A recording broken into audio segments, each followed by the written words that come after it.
The midday sun hammered the glass towers of Buckhead with merciless intensity, turning every reflective surface into a blade of white light. Heat shimmered off the asphalt in waves that distorted the silhouettes of luxury vehicles gliding toward valet stations and private entrances. The temperature had climbed past 95 degrees by 11 in the morning, and the air conditioning units on rooftops worked overtime, humming like a mechanical chorus across the district's skyline. Atlanta in August was an exercise in endurance, and the wealthy who populated this neighborhood had long ago learned to move between climate-controlled spaces with surgical precision, never exposing themselves to the brutal Georgia sun for more than the few seconds it took to step from a Mercedes to a revolving door. Lieutenant Sarah Collins pulled the unmarked Dodge Charger into the service entrance of the Grandview Regency Hotel, bypassing the main valet circle where a parade of black SUVs and European sedans waited in line. The call had come through her captain's direct line, which meant someone with significant pull wanted this handled quietly. She killed the engine and glanced at the rearview mirror, catching a glimpse of Max in the back seat. The Belgian Malinois sat upright, ears rotating like satellite dishes, already processing the environment through the cracked window. His nostrils flared rhythmically, cataloging scents that no human could perceive. She stepped out of the vehicle, and the heat enveloped her immediately, pressing against her uniform like a physical weight. The dark blue fabric of the Atlanta PD uniform absorbed the sunlight, and she could feel perspiration forming along her spine within seconds. She moved to the rear door and opened it, and Max descended with fluid grace, his paws clicking against the concrete as he took position at her left side. His black tactical harness sat snug against his tawny coat, the word police emblazoned in white letters that caught the harsh light. The service entrance was a utilitarian contrast to the opulent main lobby she knew existed on the other side of the building. Here, the walls were unpainted cinder block, the floors sealed concrete marked with years of dolly wheels and delivery carts. A hotel security officer waited by a propped-open door, his white shirt already showing dark patches under the arms. He was in his 50s, with the build of someone who had once been athletic but had let desk work soften his edges. His name tag read Morrison. He extended his hand as Sarah approached. She shook it briefly, noting the nervous energy in his grip. "The situation is on the 12th floor, Morrison said, keeping his voice low even though they were alone in the service corridor. "Executive suites. We have a group of foreign nationals who checked in 3 days ago. Conference attendees, supposedly. Investment summit happening at the convention center downtown." Sarah nodded, her expression neutral. The call she had received contained more specific information than Morrison was likely cleared to know. Intel suggested that one of the occupants of the presidential suite was carrying a stolen chemical compound, something extracted from a pharmaceutical research facility in Research Triangle Park, North Carolina. The compound itself was classified, but the fragments of information that had reached Atlanta PD painted a disturbing picture: weaponizable, aerosolizable, capable of causing mass casualties if deployed in an enclosed space with significant foot traffic. "Who made the initial report?" Sarah asked. Morrison hesitated. "That came from above my pay grade, Lieutenant. The general manager received a call from someone in the federal government, not FBI, not Homeland Security, someone else. The instruction was to cooperate fully with Atlanta PD and keep this as quiet as possible." Sarah understood the subtext. Whatever agency had made that call wanted local law enforcement to handle the initial assessment. If the situation escalated, federal resources would materialize. But for now, the liability and the risk sat squarely on her shoulders. Max pressed his nose against her thigh, a subtle gesture she recognized. He had already detected something in the environment that warranted attention. His body language had shifted from alert to focused, the muscles beneath his coat tensing with controlled anticipation. "Take me to the freight elevator," Sarah said. Morrison led them through a maze of service corridors, past laundry facilities where industrial machines churned sheets and towels, past kitchens where the lunch service was in full swing, the clatter of pans, and the shouts of line cooks creating a wall of sound that faded as they moved deeper into the building's infrastructure. The freight elevator was a massive steel box designed to transport furniture, catering equipment, and the occasional VIP who preferred to avoid the lobby. Morrison produced a keycard and swiped it against the reader, and the doors slid open with a mechanical groan. Sarah stepped inside with Max, and the dog immediately positioned himself at the center of the elevator, facing the doors. His ears were fully erect now, his tail held low and still. Whatever scent he had detected in the service corridor had intensified. The elevator ascended, the numbers climbing on the analog display above the doors. When it reached 12, there was a soft chime, and the doors began to part. Max did not move. Sarah watched him, reading the subtle signals in his posture. The dog had planted himself like a statue, his weight distributed evenly across all four paws, his head lowered slightly, eyes fixed on the widening gap between the doors. This was not fear. This was not hesitation. This was a deliberate blockade. The doors opened fully, revealing a carpeted corridor lined with sconces and abstract art, the kind of generic luxury that filled hotels in every major city. Standing in the hallway was a man in a tailored grey suit, his hair slicked back with precision, his expression shifting from expectation to confusion to something approaching alarm as he registered the dog blocking the elevator threshold. Sarah recognized him from the briefing materials she had reviewed during the drive.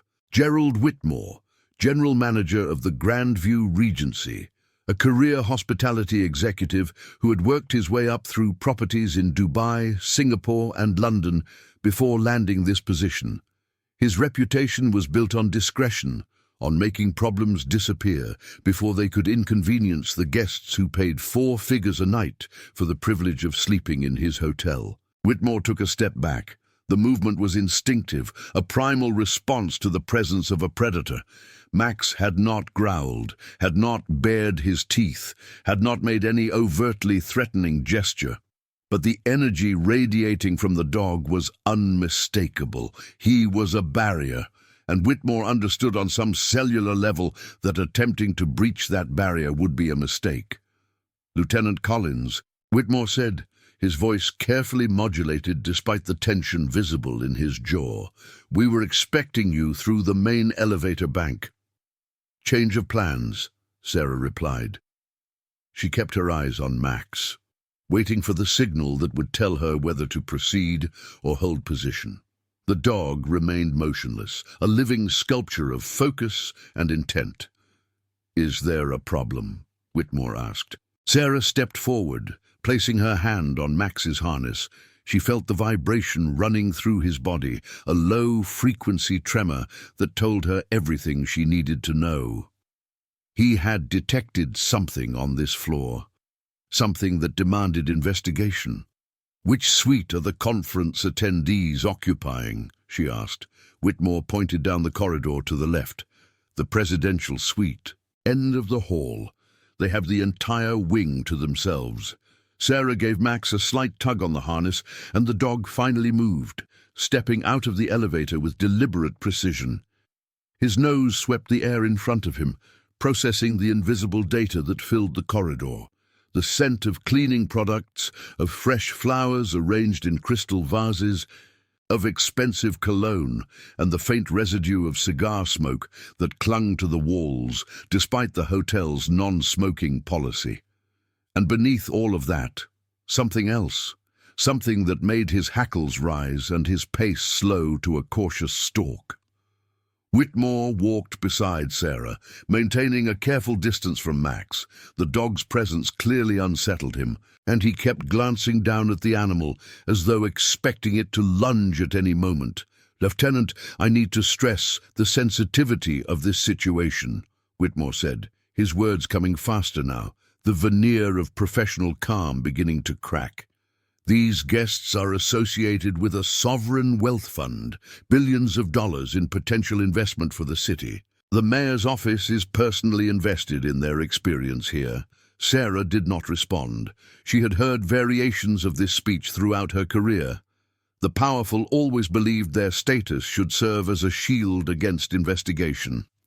They surrounded themselves with lawyers and PR consultants and political allies, constructing elaborate barriers designed to keep law enforcement at bay.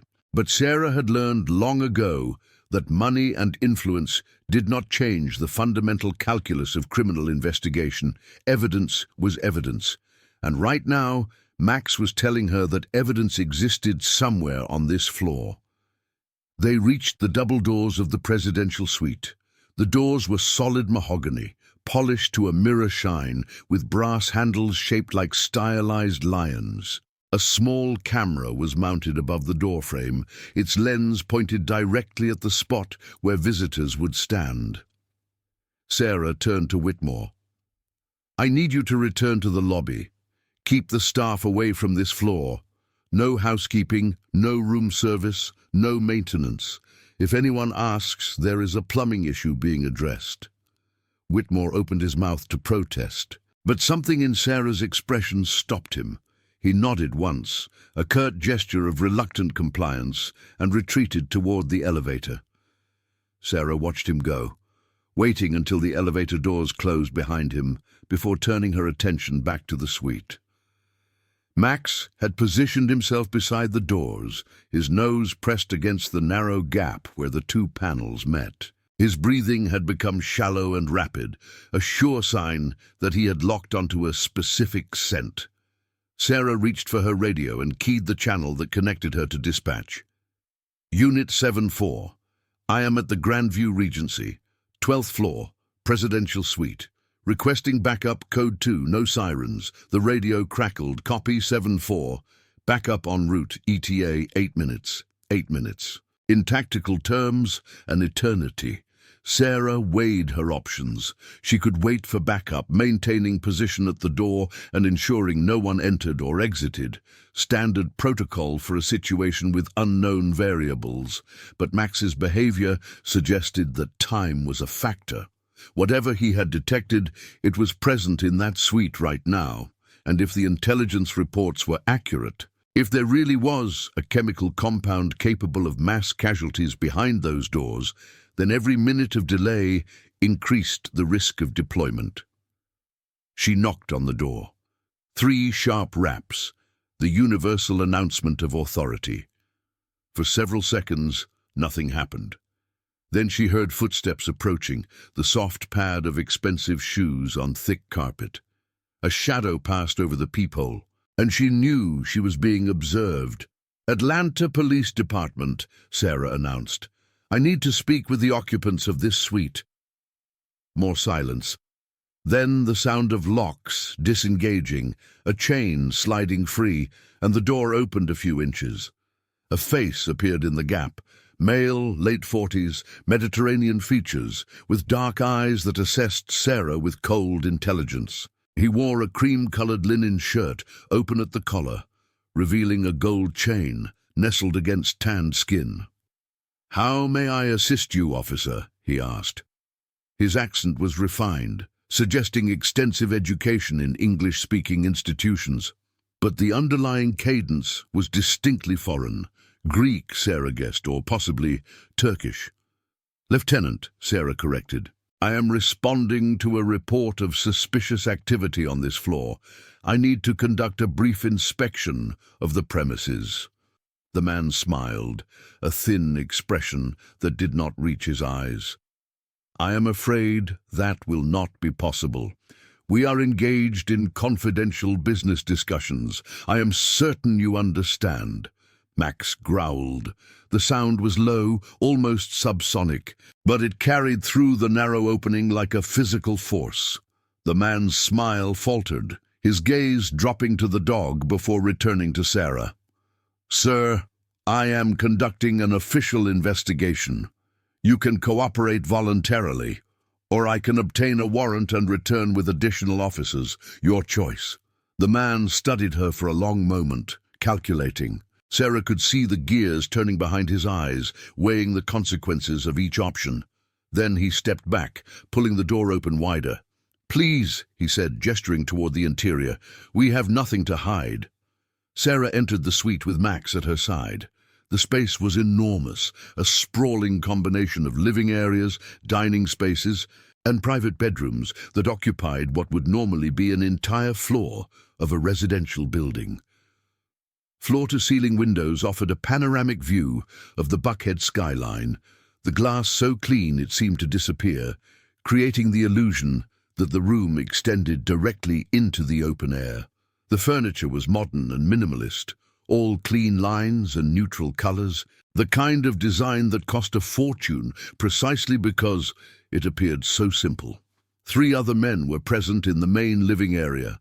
They sat on a curved sectional sofa, tablets and laptops arranged on the coffee table before them, documents scattered between cups of espresso. They looked up as Sarah entered, their expressions ranging from curiosity to barely concealed irritation. All of them wore the same uniform of casual wealth. Expensive watches, tailored casual wear, the easy confidence of men who moved through the world without encountering resistance. The man who had opened the door positioned himself between Sarah and the others, maintaining control of the interaction. "I am Alexandros Stavridis," he said. "I represent the Meridian Investment Consortium. These are my colleagues. We are in Atlanta for the Global Capital Summit. Our credentials have been verified by the State Department." Sarah nodded, absorbing the information while keeping her attention on Max.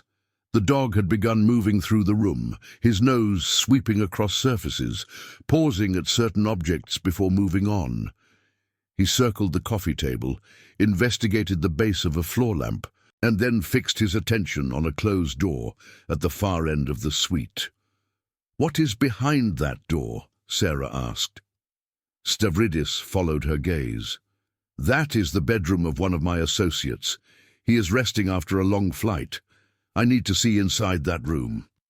Stavridis spread his hands in a gesture of helpless regret. "My colleague values his privacy. I am certain you understand." Max had reached the closed door. He sat down directly in front of it, assuming the position that signaled a confirmed detection. His body was rigid, his eyes locked on the door, every muscle coiled with readiness. Sarah had worked with this dog for 4 years. She knew his signals as well as she knew her own heartbeat. Whatever was behind that door, Max had identified it as the source of the scent he had been tracking since they entered the building. "Mr. Stavridis," Sarah said, her voice hardening, "my K-9 partner has indicated that there is something behind that door that warrants further investigation. I am going to ask you one more time to open it voluntarily." Stavridis glanced at his colleagues.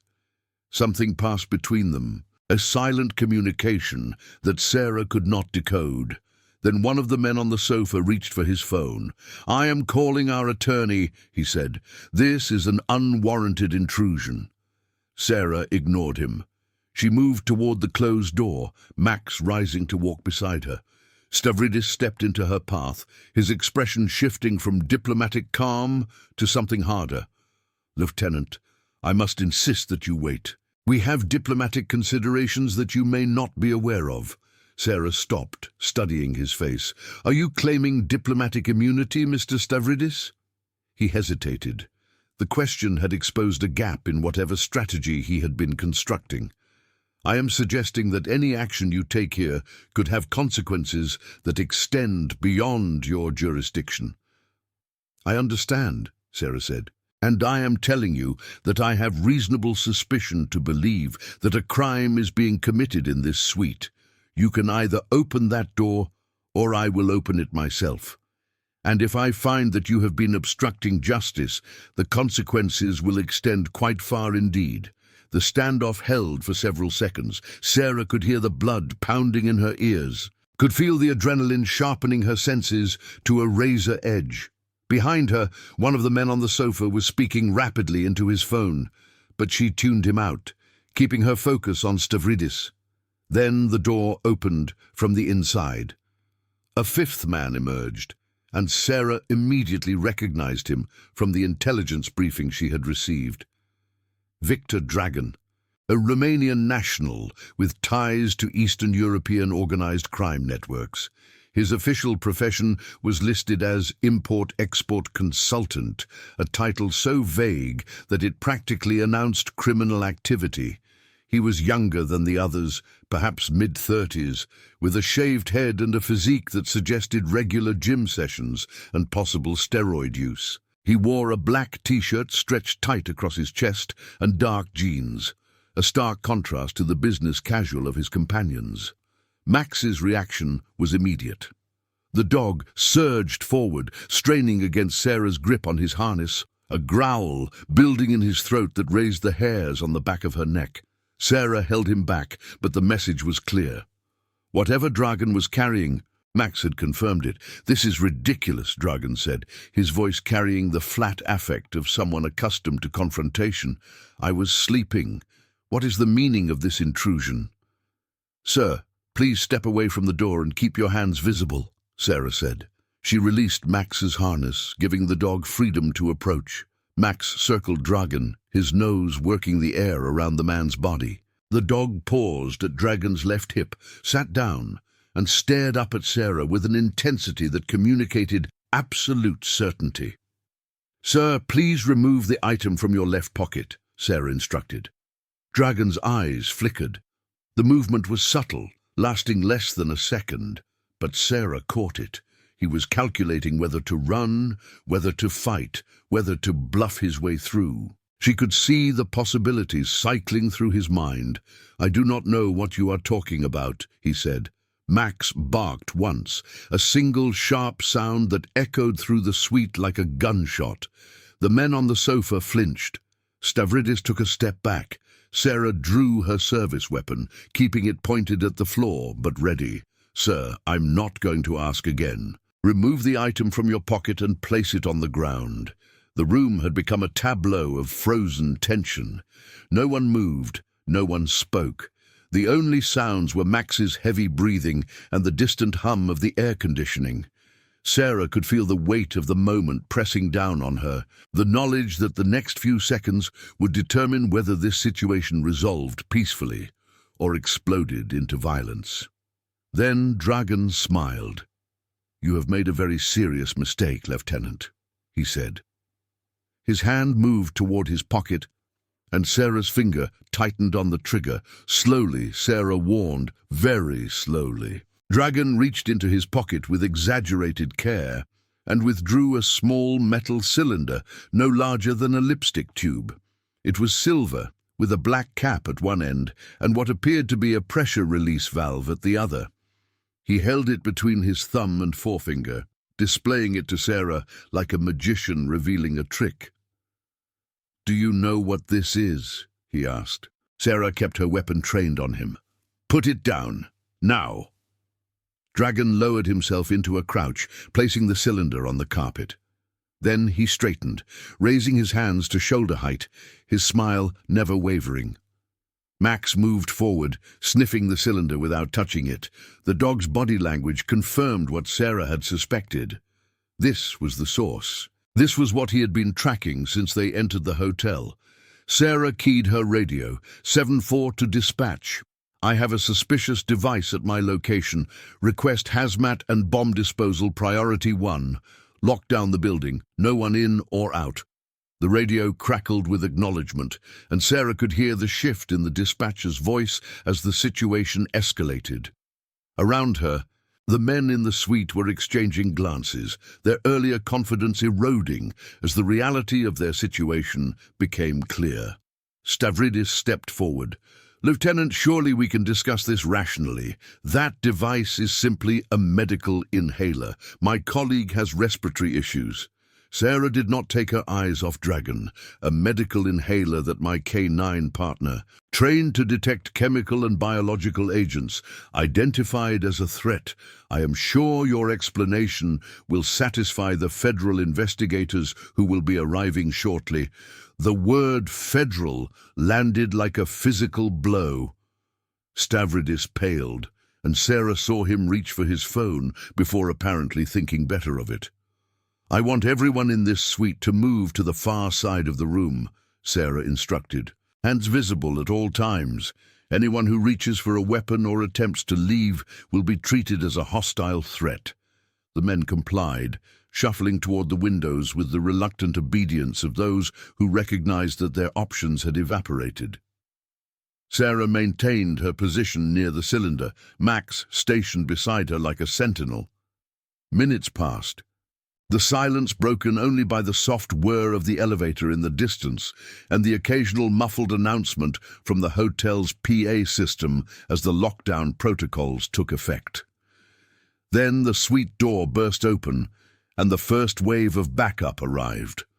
Officers in tactical gear flooded the room, their weapons drawn, their voices sharp with commands. Sarah stepped back, allowing the tactical team to take control of the scene. A hazmat specialist in a yellow containment suit approached the cylinder, scanning it with a handheld device that beeped ominously. "Lieutenant Collins," the specialist said, his voice muffled by his respirator. "This device contains a concentrated aerosol compound. Preliminary readings suggest it is consistent with a nerve agent derivative. If this had been deployed in an enclosed space with significant population density, we would be looking at mass casualties." Sarah felt a cold weight settle in her stomach. The intelligence had been accurate. The threat had been real. And Max had detected it through layers of containment that should have been impenetrable. She looked down at her partner. The dog sat calmly beside her, his tongue lolling out, his eyes bright with the satisfaction of a job completed. He had no concept of the destruction he had just prevented, no understanding of the lives that would have been lost if that cylinder had been opened in the conference center downtown, or in the hotel lobby during the busy check-in hours, or in any of the countless crowded spaces that populated this city. He simply knew that he had found what he was trained to find, and that Sarah was pleased. She scratched behind his ears, feeling the tension in her shoulders begin to release.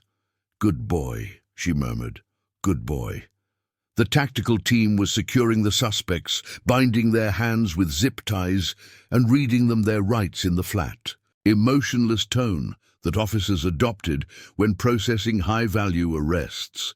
Stavridis was protesting, invoking lawyers and diplomats and officials from multiple government agencies. Dragan remained silent, his smile finally gone, replaced by the blank expression of someone who understood that the game had concluded and he had lost. Sarah stepped out of the suite, leading Max into the corridor. The hallway was now crowded with officers, hotel security, and what appeared to be a contingent of federal agents who had materialized with remarkable speed. One of them approached Sarah, a woman in her 40s with graying hair and a badge that identified her as belonging to an agency Sarah did not immediately recognize. "Lieutenant Collins," the woman said, "I am Agent Reeves. I need to debrief you on the chain of custody for the evidence recovered in that suite." Sarah nodded. She understood that the case was no longer hers, that it had expanded beyond the jurisdiction of Atlanta PD into the murky waters of federal enforcement. But that was acceptable.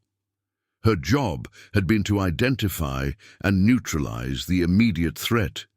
Everything that followed was paperwork and politics. She walked with Agent Reeves toward the elevator bank, Max padding along beside her. The dog showed no signs of fatigue, no indication that the intense focus of the past hour had drained him in any way. He was built for this work, bred and trained for precisely these moments, and he was ready for whatever came next. The elevator doors opened, and Sarah stepped inside with Max and Agent Reeves. As the doors began to close, Sarah caught a glimpse of Dragan being led down the corridor in handcuffs. His eyes met hers for a brief moment, and she saw something there that might have been respect or might have been hatred. It did not matter. He was going to spend the rest of his life in a concrete box, and the weapon he had intended to deploy would be disassembled in a laboratory somewhere, studied and catalogued and eventually destroyed.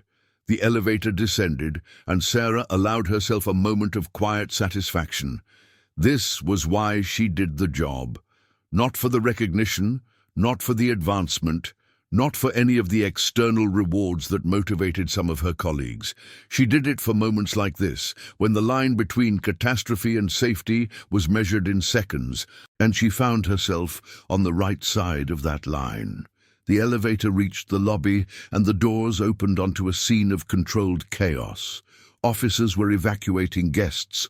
Hotel staff were answering questions from what appeared to be a growing crowd of journalists. And somewhere in the distance, sirens were wailing as additional emergency vehicles converged on the building. Sarah stepped out into the lobby, Max at her side.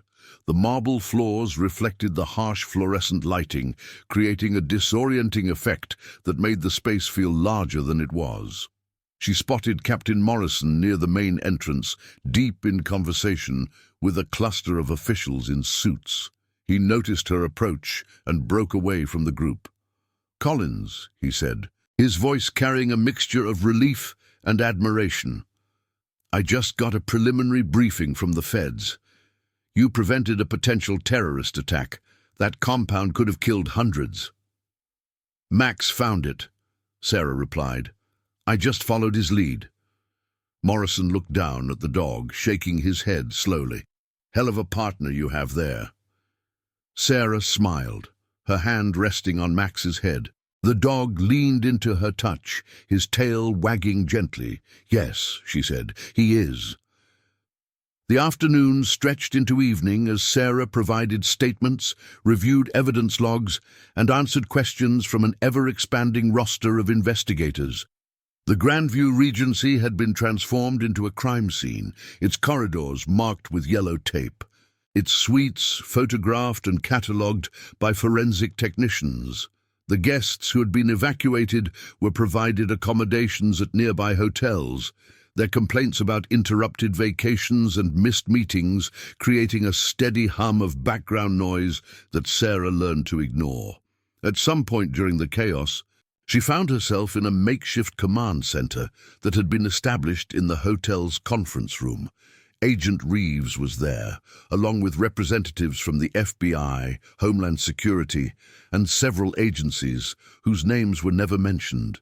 They were discussing the intelligence failures that had allowed the suspects to enter the country undetected, the bureaucratic gaps that had permitted a chemical weapon to travel from a research facility in North Carolina to a luxury hotel in Atlanta.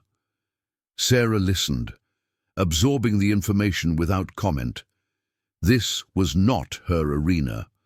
Her expertise lay in the streets, in the alleys, in the immediate confrontation between law enforcement and criminal enterprise. The high-level policy discussions that determined how threats were assessed and resources allocated were beyond her scope and, frankly, beyond her interest. Max lay at her feet, his head resting on his paws, his eyes half closed in relaxation. The dog had been offered water and a handful of treats by various officers who passed through the command center, each of them pausing to acknowledge the animal who had made the day's breakthrough possible. Max accepted the attention with calm dignity, never demanding more than he was offered, never showing impatience or restlessness. "Lieutenant Collins," Agent Reeves said, drawing Sarah's attention back to the conversation, "we are going to need your K-9 unit for additional sweeps. There is concern that the suspects may have planted secondary devices in other locations." Sarah nodded. "Give me the list, and we will start immediately." Reeves slid a tablet across the table. On the screen was a map of Atlanta, with multiple locations highlighted in red. The convention center, where the Global Capital Summit was taking place. The international concourse of Hartsfield-Jackson Airport, several hotels in the downtown core, a federal courthouse. Sarah studied the map, her mind already calculating routes and priorities. Max would need to work through the night, his senses pushed to their limits, his focus maintained across hours of continuous operation. It was asking a great deal of the animal, but she knew he was capable. She had seen him work extended shifts before, his dedication never wavering, his accuracy never diminishing. She rose from her chair, and Max immediately came to his feet, ready to follow wherever she led. The command center fell silent as she moved toward the door, officers and agents parting to let her pass. There was a reverence in their gazes, an acknowledgement that the woman and dog walking among them had done something extraordinary. The night awaited, and there was more work to be done. The convention center was a sprawling complex of interconnected buildings, its architecture designed to accommodate thousands of attendees across multiple, simultaneous events. When Sarah arrived, the Global Capital Summit had been suspended, its participants evacuated to a secure location while law enforcement conducted their sweep. The halls that had been filled with investors and executives just hours earlier were now empty, the silence broken only by the echo of footsteps and the occasional crackle of radio communications. Max moved through the space with methodical precision, his nose sweeping across surfaces, pausing at ventilation grates and electrical panels, investigating trash receptacles and storage closets. Sarah followed him, her flashlight cutting through the dim emergency lighting that had been activated when the main power was reduced. They worked for 3 hours without finding anything.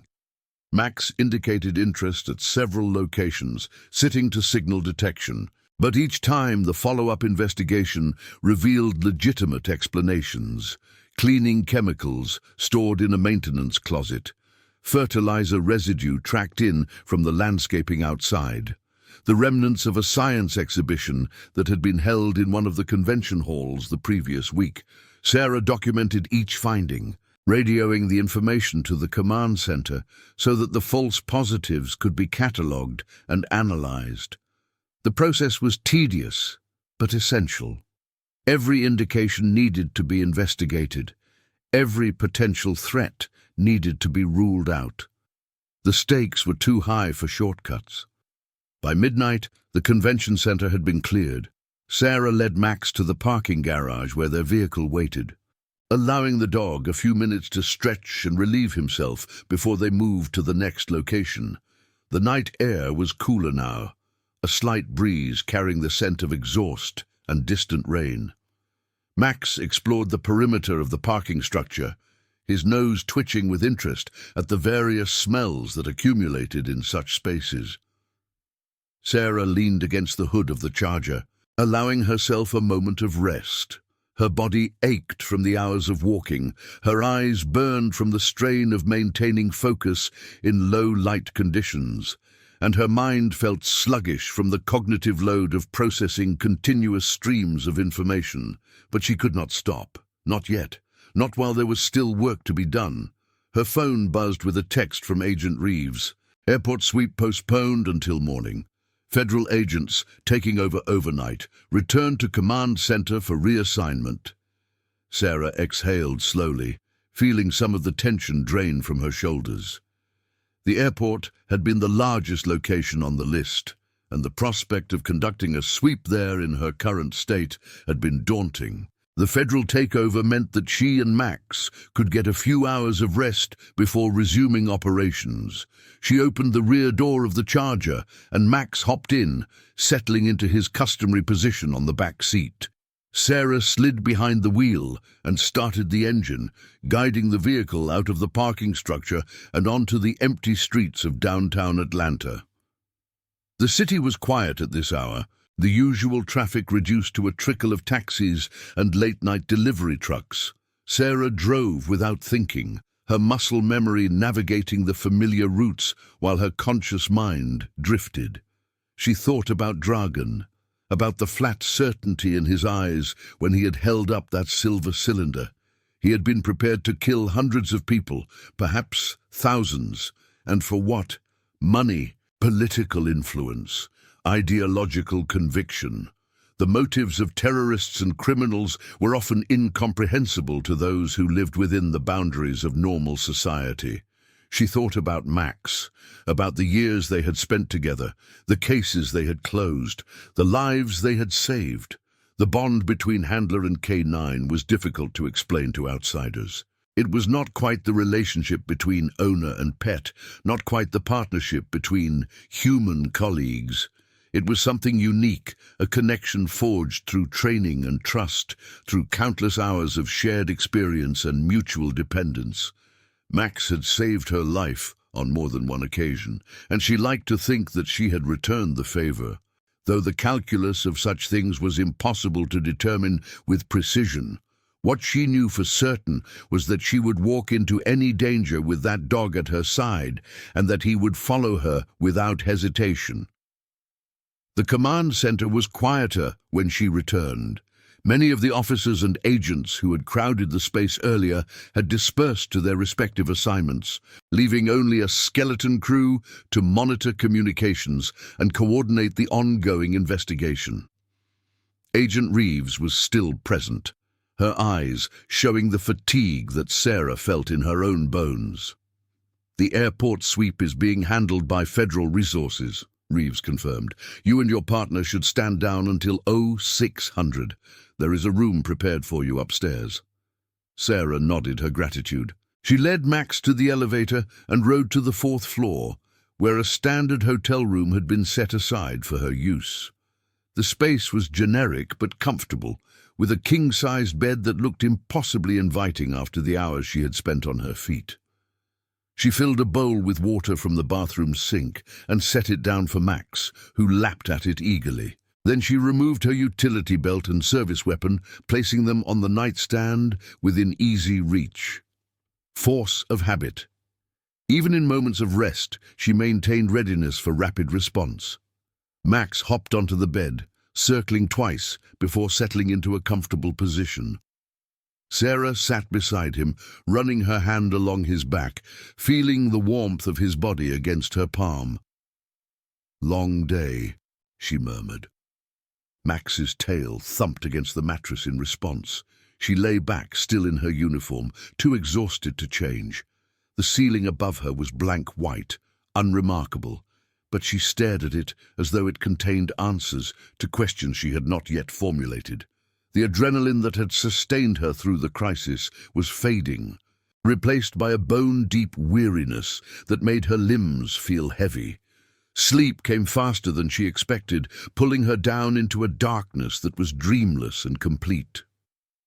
Beside her, Max's breathing slowed into the steady rhythm of a dog at rest, his legs twitching occasionally as he chased phantom scents through the landscape of his sleeping mind. The alarm on Sarah's phone shattered the silence at 5:45. She came awake instantly, the instincts honed by years of shift work overriding the fog of insufficient sleep. Max was already alert, his ears pricked, his eyes tracking her movements as she rose from the bed.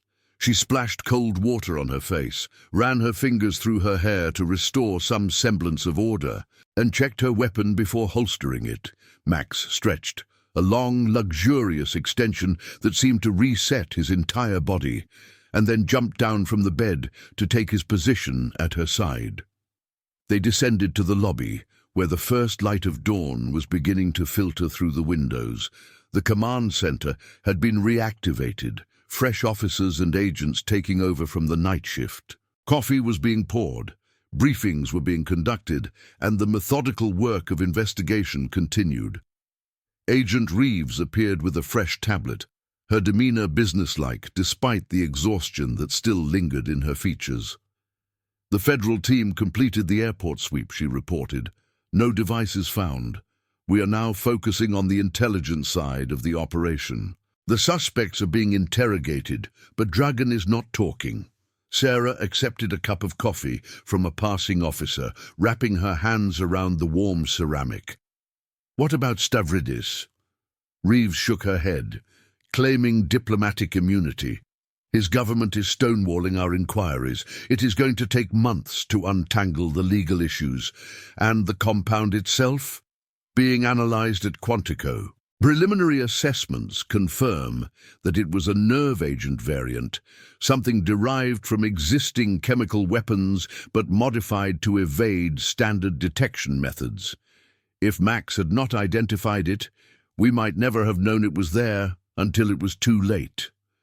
Sarah looked down at Max, who was sniffing the leg of a nearby table with apparent fascination. The contrast between his casual demeanor and the magnitude of his accomplishment was almost comical.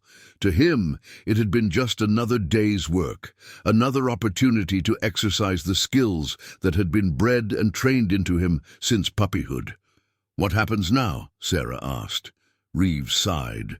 "We continue investigating, try to identify other members of the network, determine how they acquired the compound and whether there are additional stockpiles. The usual grind of counter-terrorism work." Sarah nodded. She understood that the immediate crisis had passed, but that the larger threat remained. Dragan and his associates were pieces of a larger puzzle, nodes in a network that extended across borders and continents. Dismantling that network would require resources and time that stretched beyond anything a local police lieutenant could contribute. "Your role in this investigation is complete," Reeves continued. "Unless there are additional sweep operations required, you and Max are released back to regular duty. We will be in touch if we need further assistance." It was a dismissal, politely phrased but unambiguous. Sarah did not take offense. She had done her part. Now it was time for others to carry the work forward. She finished her coffee and led Max toward the hotel entrance.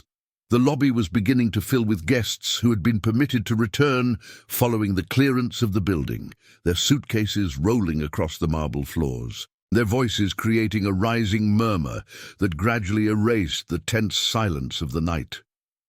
Outside, the morning was already warm, the sun climbing toward its midday position with relentless determination.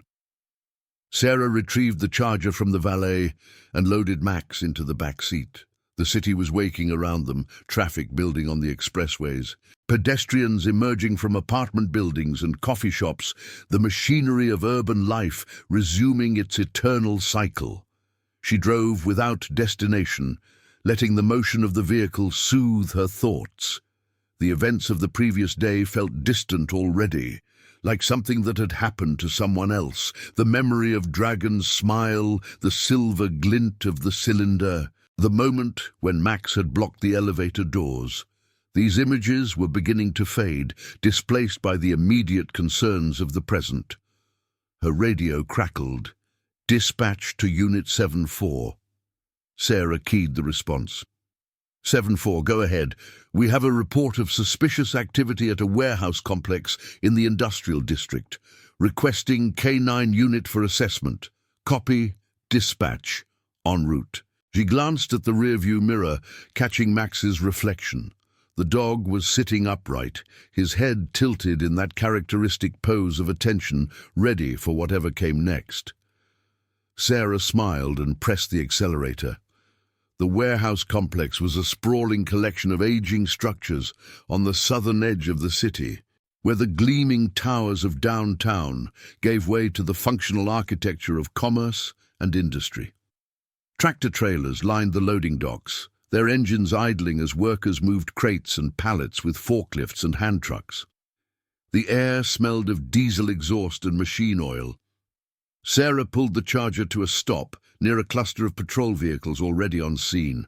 Officers were speaking with a man in a security uniform, his face animated with the urgency of someone who believed he had stumbled onto something significant. "Lieutenant Collins," one of the patrol officers said as Sarah approached. "Security guard reported seeing individuals entering one of the abandoned warehouses last night. Says they were carrying duffel bags and what might have been weapons." Sarah looked at the warehouse in question. It was a massive structure, 3 stories of corrugated metal and concrete, its windows dark and coated with decades of grime. A chain-link fence surrounded the property, topped with razor wire that had rusted into fragile loops. The gate that should have secured the entrance was hanging open, its padlock cut. Anyone entered since the report came in? Sarah asked. The patrol officer shook his head. We were told to wait for K-9 before proceeding. Sarah nodded. She unloaded Max from the charger and led him toward the gate. The dog's demeanor shifted immediately, his casual energy replaced by the focused intensity she had witnessed in the hotel suite. He moved through the gate and onto the cracked asphalt of the warehouse parking lot, his nose sweeping the ground in overlapping arcs.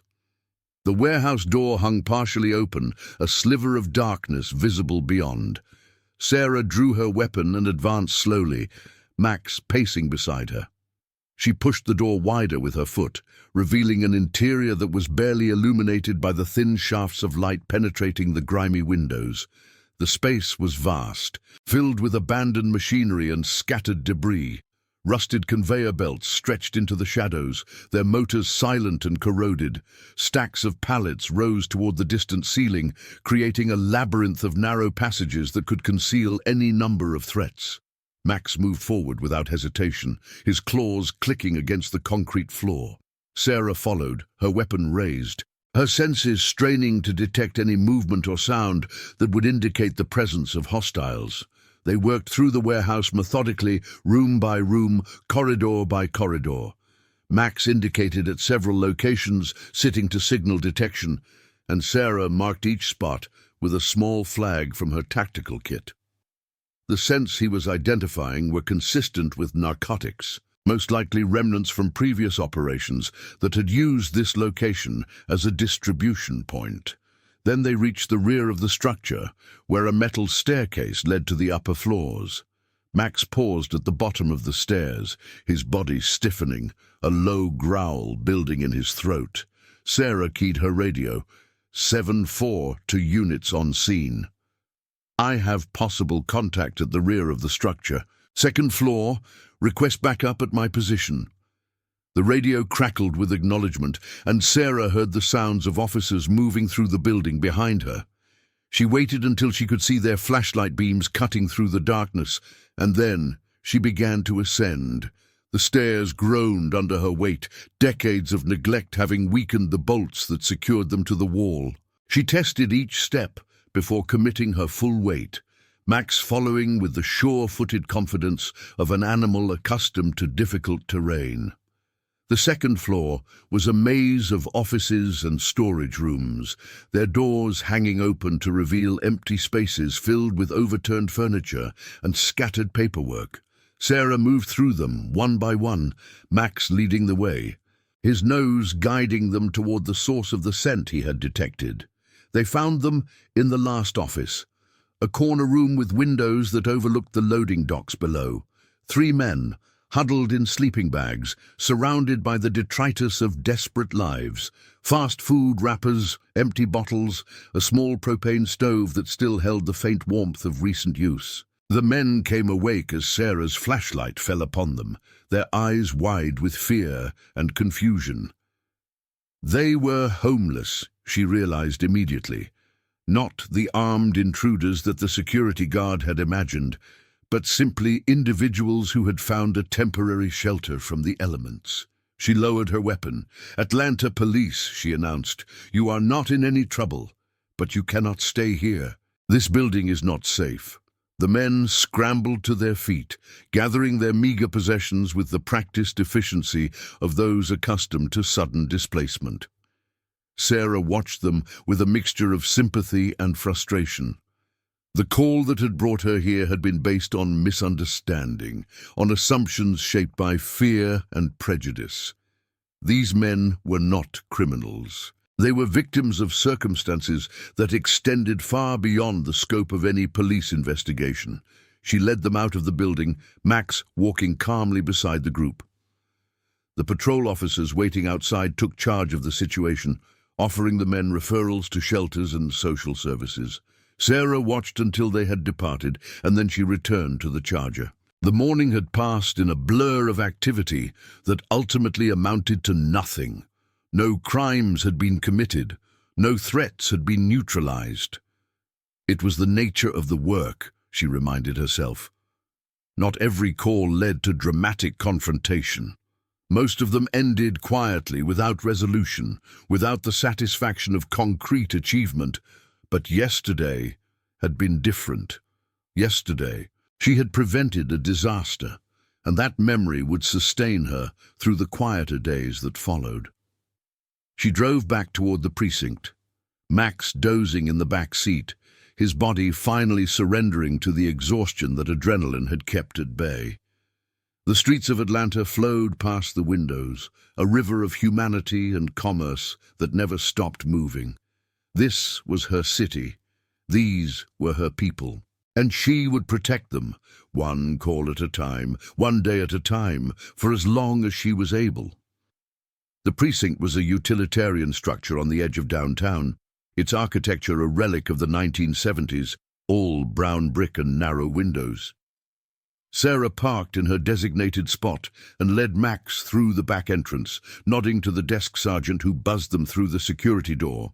The K-9 unit had its own section of the building, a converted storage area that had been retrofitted with kennels, training equipment, and a small office for the handlers. Sarah's colleagues were already present, their dogs resting in their kennels. The handlers gathered around a coffee machine, engaged in the usual banter. "Collins," one of them called, "heard you had quite the day yesterday." "Taking down terrorists at the Buckhead Ritz, Grandview Regency," Sarah corrected, "and Max did the hard work. I just held the leash." The handler grinned. "False modesty does not suit you, Lieutenant. Word is, the feds are talking about some kind of commendation." Sarah shrugged. She had no interest in commendations or recognition. The work itself was the reward. Everything else was just noise. She led Max to his kennel, opening the door to reveal a space that had been customized to the dog's preferences. A raised platform in one corner, padded with memory foam, provided an elevated sleeping surface. A collection of toys and chew items filled a basket near the entrance. Water was dispensed automatically from a reservoir that Sarah refilled each morning. Max entered the kennel and turned to face her, his expression expectant. "Rest," Sarah said. "You earned it." She closed the kennel door and moved to her desk, where a stack of paperwork awaited her attention. Reports to file, equipment requisitions to approve, training schedules to review, the administrative burden of command that she accepted as the price of doing a job she loved. The hours passed in the familiar rhythm of desk work. Sarah signed documents, answered emails, and attended a departmental briefing where the chief praised her performance at the hotel without going into detail about the classified aspects of the operation. Her colleagues offered congratulations that she accepted with the minimum of ceremony. By late afternoon, she was ready to leave. She collected Max from his kennel, noting the spring in his step after the hours of rest. They walked together through the precinct parking lot, the afternoon sun casting long shadows across the asphalt. The drive home was uneventful.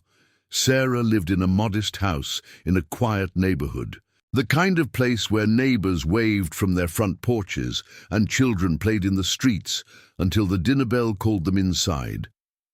It was not the residence one might expect for a police lieutenant, but Sarah had never sought ostentation. The house was comfortable, secure, and close enough to the precinct that she could respond quickly in case of emergency. Max bounded out of the vehicle as soon as Sarah opened the door, racing toward the backyard with the enthusiasm of a dog who had been confined for too long. Sarah followed at a more measured pace, unlocking the back gate and watching as Max explored the familiar territory of his domain. The yard was large, enclosed by a wooden fence that Sarah had reinforced with wire mesh to prevent digging escapes. A doghouse stood in one corner, though Max rarely used it, preferring to sleep indoors on a cushion in Sarah's bedroom. Tennis balls and rope toys littered the grass, remnants of play sessions that Max initiated whenever the mood struck him. Sarah settled into a lawn chair, allowing her body to relax for the first time since the alarm had sounded that morning. The events of the past 24 hours played through her mind like a film on repeat, the critical moment standing out in sharp relief against the background of routine activity. She had been tested, and she had not been found wanting. Max had performed flawlessly, his training translating into real-world results that had prevented tragedy. Together, they had made a difference. That was all she had ever wanted. The sun began its descent toward the horizon, painting the sky in shades of orange and pink. Max returned from his explorations and settled at Sarah's feet, his head resting on her shoe, his eyes half closed in contentment. They sat together in comfortable silence, watching the day fade into evening. Tomorrow would bring new challenges, new calls, new opportunities to serve. But for now, in this moment, there was only the quiet satisfaction of work well done and the companionship of a partner who asked for nothing more than the chance to stand beside her. Sarah reached down and scratched behind Max's ears. The dog's tail began to wag, a slow, rhythmic motion that spoke of trust and loyalty beyond words. "Good boy," she whispered. The evening wrapped around them like a blanket, and the city hummed its eternal song in the distance.